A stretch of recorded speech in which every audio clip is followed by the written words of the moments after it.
All right, and I am live. So it's about 2 o'clock. It is Timeout Tuesday.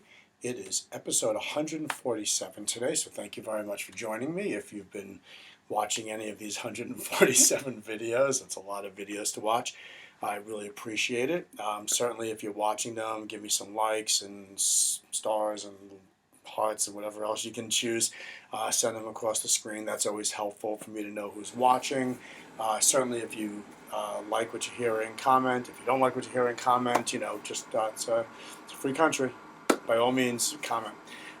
So as I'm looking at the video right now, I'm going to apologize for this moving video right over here that I forgot to take off.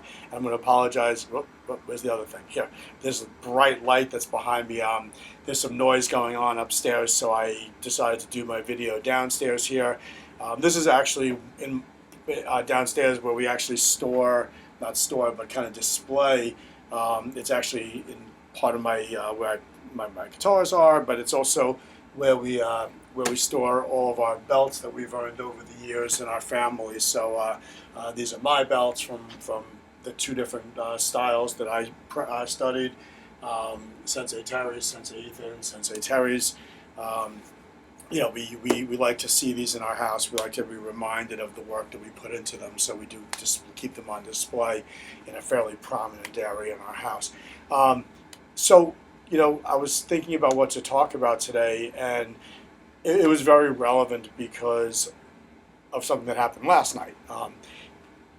As I do, every day, usually a week or so in advance, I prepare a set of lesson plans for what we're going to be teaching over the course of the week. And very often there are drills that I'm creating to try to change things up a little bit. So we might be teaching something that we've taught before, but we'll try to teach it in a different way.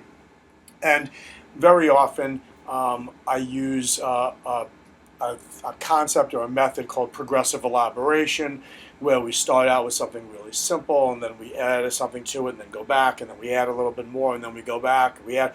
And before, by the time the class ends, or maybe by the time the week ends, if I'm doing this over the course of several days, we'll have gone from very simple to much more complicated, which is actually one of our guiding principles. We move from simple to more difficult. And I'm sure that that's not unlike how a lot of people that teach different curriculums teach things.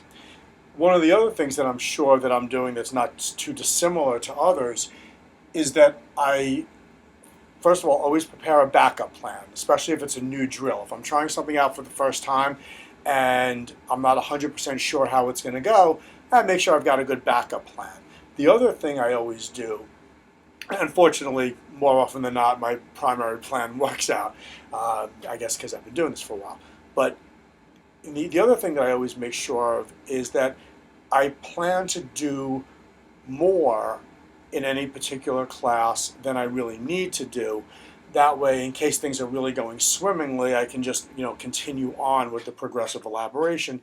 And if it turns out that we end a little bit earlier, in the week or something like that, that's good. And in the past, that's always worked out really well. I generally have some stuff left over that we'll pick up with the following day.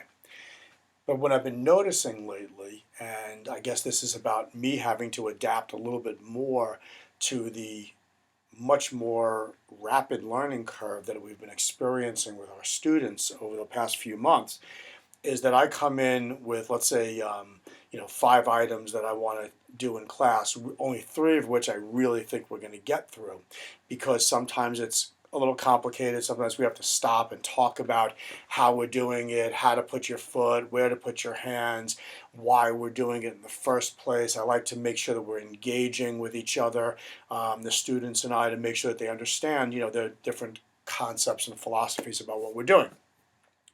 But what I've been finding lately is if I planned to do 5, really only getting through 3, the students are picking stuff up so much quicker lately and they're able to extrapolate from other things that we've done and very quickly adapt to the new material, that I'm finding myself being done with all 5 things that I wanted to and not having anything left over.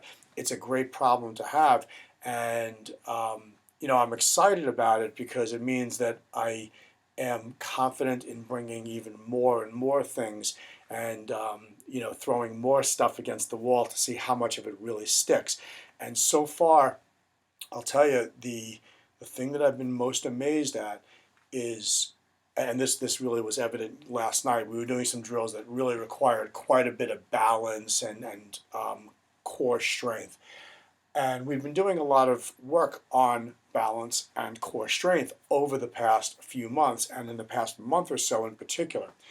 I was absolutely amazed at how quickly they were able to do these techniques that required quite a bit of balance. So I really thought that we were going to struggle a lot through it, that I was going to have to give them a lot more practice time, slow it down and break it down.